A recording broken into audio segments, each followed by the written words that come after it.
হামজার তৎপরতা অবাক করার মতো। এই ক্ষিপ্রতা সবার মধ্যে ছড়িয়ে দিতে পারলে বাংলাদেশ ফুটবল বিশ্বে নিজেদের সম্মান আদায় করে নিতে পারবে।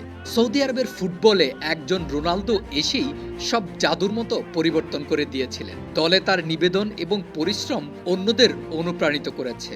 হামজা চৌধুরীও আমাদের রোনালদো, যার কাছ থেকে দেশের লোকাল হিরোরা শিখতে পারেন অনেক কিছু। অনুশীলনের সময় শেষ হয়েছে কখন কেউ বলতেই পারবে না। 2 ঘন্টা অনুশীলন করেও কারো কোনো ক্লান্তি নেই। তবে স্টেডিয়ামের লাইট অফ করে দেয়ায় সবাই বুঝতে পেরেছেন সময় শেষ। এ দেখে হামজা চৌধুরী যেন একটু মন খারাপ করলেন। হয়তো চেয়েছিলেন নিজেদের আরও একটু প্রস্তুত করে নিতে। হামজা জানেন ভুটান ম্যাচটি দেশের জন্য এবং দেশের ফুটবলের জন্য কতটুকু গুরুত্বপূর্ণ।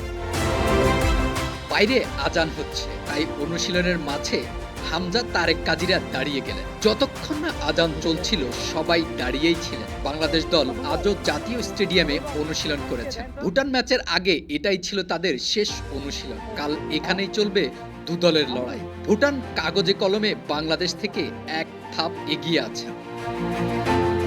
ফাহমিদুল যে দিক দিয়ে যায় সব ক্যামেরার চোখ তার দিকে। অনুশীলনে হামজা আর ফাহমিদুল ইসলামের দিকেই সব আলো। যদিও দলের প্রত্যেকটা খেলোয়াড় নিজ নিজ জায়গা থেকে সেরাটা দেওয়ার জন্য প্রস্তুত হচ্ছেন, তারপরও হামজা ফাহমিদুলদের উপর চোখ পড়ার অনেকগুলো ঘটনা ঘটেছে শেষ কিছুদিনে। দেশের মানুষ ফাহমিদুলকে নিয়ে কতটা আশাবাদী তা তিনি জানেন এবং তা পূরণ করতেও দেশের মানুষ ফাহমিদুলকে নিয়ে যতটা আশাবাদী তা যদি তিনি পূরণ করতে পারেন তাহলে ফুটবলের নবজাগরণে তিনিও থাকবেন সামনের সারিতে।